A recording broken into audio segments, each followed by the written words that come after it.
Ladies and gentlemen, welcome to Drive. I'm literally sitting on a car, on its monocoque, on its base form. And it's a McLaren 675LT, a car that has only been produced 500 times. It's inspired by the F1 GTR Longtail, and we are going to talk about it. Make sure to subscribe right now. Go to Instagram, go to TikTok, follow us there. Now, let's start the review. All right, friends, so let me explain to you what the 675LT is all about. So basically, it's a 650S, but tuned to the absolute maximum. So it has 100 kilo less weight than the 650S. It has 25 horsepower more, carbon fiber monocoque, very special cage that is surrounding the people driving it, and very protective if you are on track. Frank Stephenson, again, was a very famous car designer. He designed the P1, the original one, and this is basically the aftermath of McLaren design language that has been made. And now let's talk about the special bits of the 675LT. So we're starting at the front. As you can see, we have this very large front splitter. It's actually 80% bigger than the one on the 650S, looking very nice and mean. Those incredible cuts here where the air travels, pushes the car down, gives it more grip, gives it more downforce. And as you can see, when I place my hand here, it's literally as wide as my hand, so it makes it very aerodynamic. Then you have a bigger opening here covered in this carbon fiber just to cool the engine down a little bit more and bring more downforce to the car, so the air travels here and cools the engine. All right, friends, let me talk about weight, because that is very important for a race oriented car. So the car comes in at 1,230 kilo, which is 100 kilograms lighter than the 650S coupe. So first of all, they started with the wheels. The wheels are 800 grams lighter than the ones on the P1 McLaren, which is insane to think of. Then they even thought about making the glass thinner, like here, so it saves a little bit of weight. So every window you have on the car, front, on the side, everything is literally a millimeter thinner. Let's say it's a little bit more louder in here, but it makes it lighter and faster. Then the seats alone save 15 kilograms because they're bucket seats. They save 15 kilograms of weight. Titanium exhaust system, which saves also a little bit of weight. And then something very special is this monocell. The monocell itself, like the monocoque of the car surrounding the passenger and the driver, has 75 kilograms of weight. So that is literally insane to think of. And that's how they managed to score 1,230 kilograms on that car and make it incredibly fast. Now we have to talk about the engine, the brakes, and then we're going to have a listen. Welcome to the back of this beautiful McLaren 675LT, and let me talk about the engine. The engine is called an M838TL engine. It produces 675 horsepower and 700 Newton meters of torque, which means it's able to accelerate the car from 0 to 100 in 2.8 seconds, 0 to 200 7.9 seconds, and tops out at 330 kph. Something interesting to talk about is also it only consumes 11.7 liters per 100 kilometers. I mean, such a powerful engine. You notice you have those two exhaust pipes.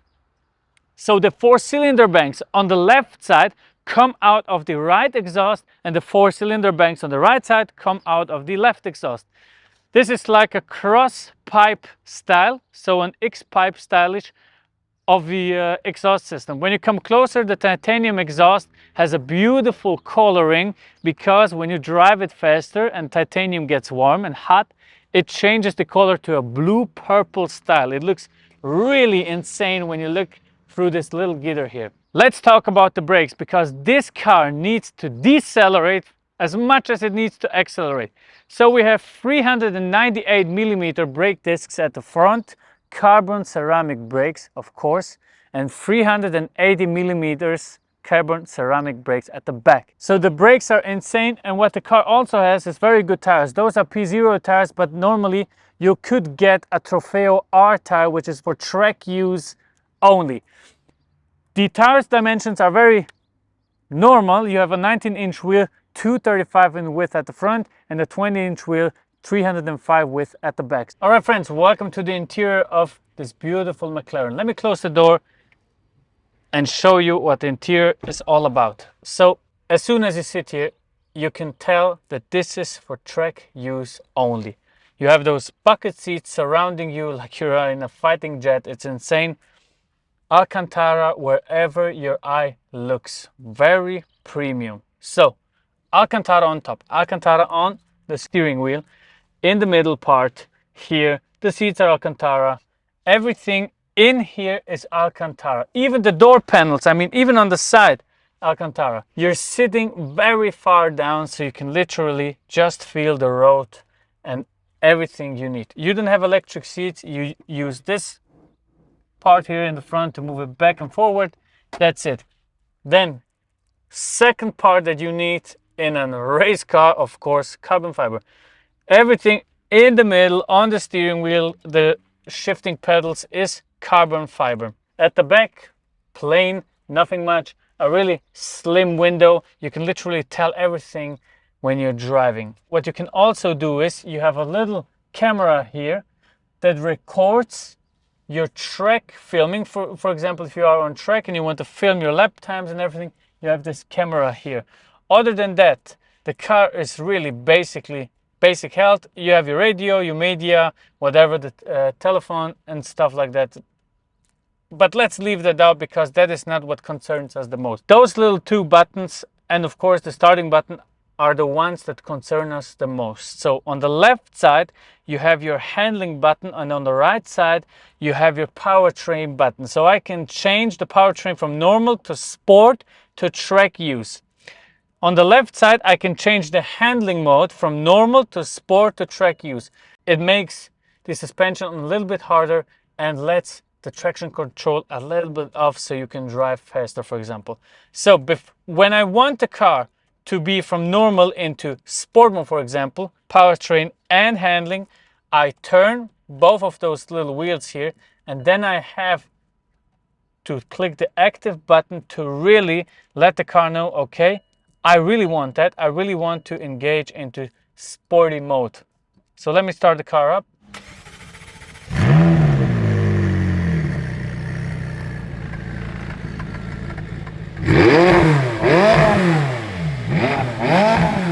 The third button would be the track mode. Turn it again, press active. The car is now in the sharpest settings it can be. Then you have this little manual button where you can say, okay, I want to drive in an automatic mode or manual mode. That's okay. You have your launch control mode here, and then you have the aero button, which lets the air brake, for example, when you drive on track, you accelerate, and then press the brake. It gets the air brake as far up as possible to decelerate the car for you. There are some negative points. It is really loud in here. When you drive, of course, it's a track-oriented car. It's a little bit loud.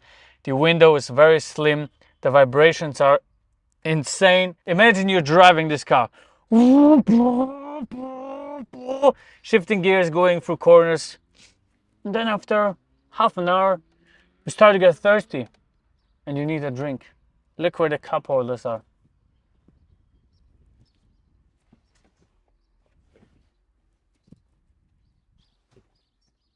So I have to move myself forward, get the cup holder, get the drink out, drink, and then blind spot, because you can't see from here where it is. You have to kind of put it in there. I mean, whatever, man. You're not allowed to drink in this car, just drive, okay? I'm sitting in one of the most incredible cars ever built. It's a McLaren 650S. Because we couldn't drive the 675LT, because it's so limited, Remo Auto was so kind to give us the 650S, because they said, you know what, it's almost the same, try it. So I'm giving you the facts before we start. The car weighs in at 1,485 kilos. It's the Spider convertible roof. It has a 7-speed dual clutch system.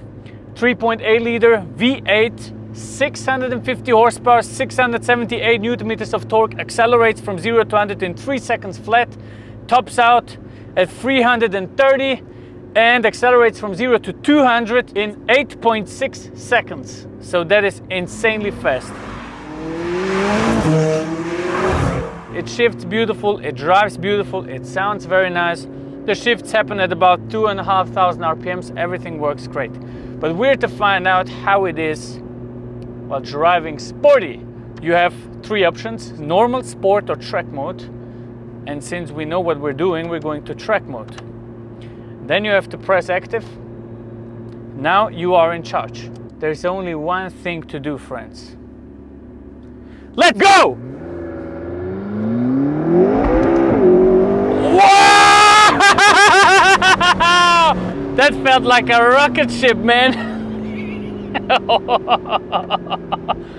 First acceleration, this is sickening fast. Let's drive through the woods.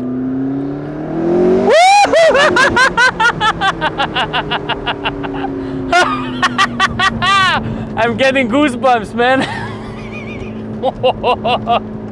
I can't really comment on the cornering performance because I have to get used on the straight performance, man. This is insane. It's sickening fast. Let's try it one more time.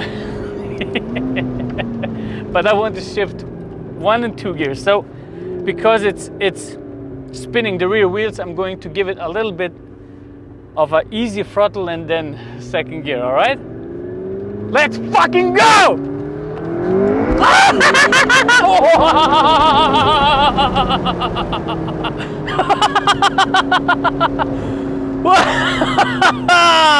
Oh my God, this is the fastest car I have ever driven, man. It's sickening fast. It's sickening.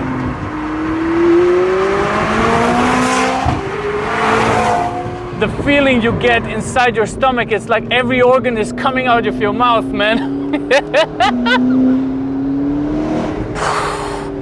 The turbochargers suck in the air, you hear everything. Let me test the cornering performance a little bit.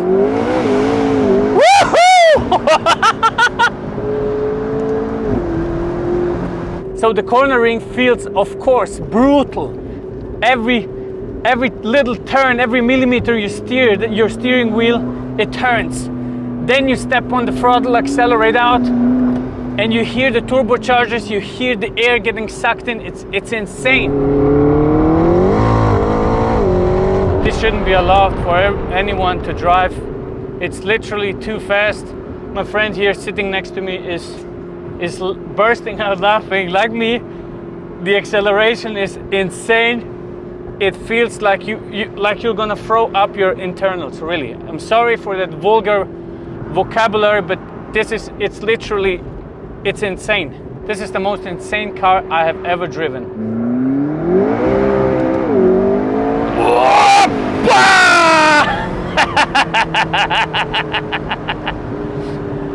I think you got the message, my friends. Wish you the best. Make sure to subscribe. Check out Remu Auto below and see you on the next one. Goodbye.